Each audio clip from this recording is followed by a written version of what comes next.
Matthew 23:15 says, "Woe to you, experts in the law, and you Pharisees, hypocrites! You cross land and sea to make one convert, and when you get one, you make him twice as much a child of hell as yourself."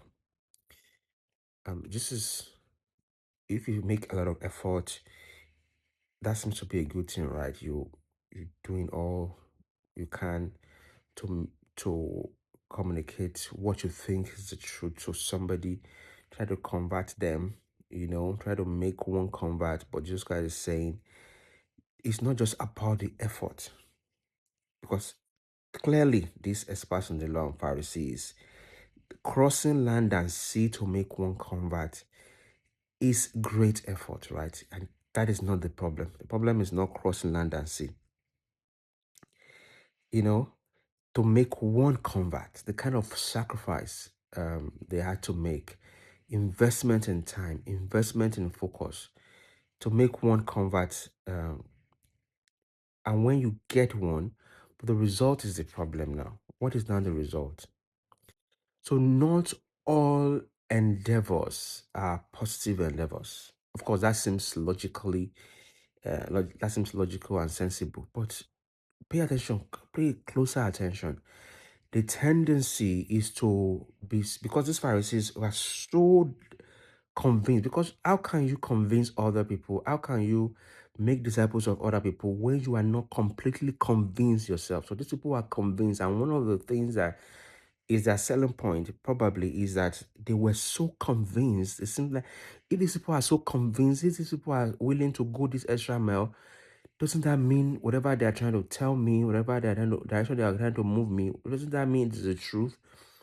That is the tendency we have, even though it's deceptive, even though it's wrong, but we have that tendency to think that these people making this so much effort, we try tendency to look at the externals, and because somehow the truth is not the focus, the truth is not in focus, people can be led in the wrong way. People can be led in the wrong direction. People can be led in the wrong way. People can be so in the wrong direction. So you say to yourself, let's give you an example of certain teachings that you listen to, certain teachings that you hear, certain people that speak with so much conviction. But the truth is not what is being said, and but you, because you don't know that, because you're bought into the lie, because therefore you are worse off. Whatever situation that this convert was in before, it was better for that convert to have been left alone than to have been converted, because now is worse. Now it becomes twice as much a child of hell. It became worse off because of that teaching, because of that process of being converted, because of that engagement with those people that are zealous, have intensity, that have conviction in what they believe in, but it was not the truth, and it made them twice as much of hell than they themselves. This is very important, that the zeal, the devotion that somebody has, the conviction, the dedication that somebody, that this does not equate to the truth. And I'm talking across all engagements now. I'm talking across all engagement.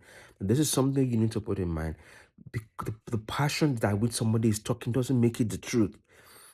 Not the truth stands on its own 2 feet.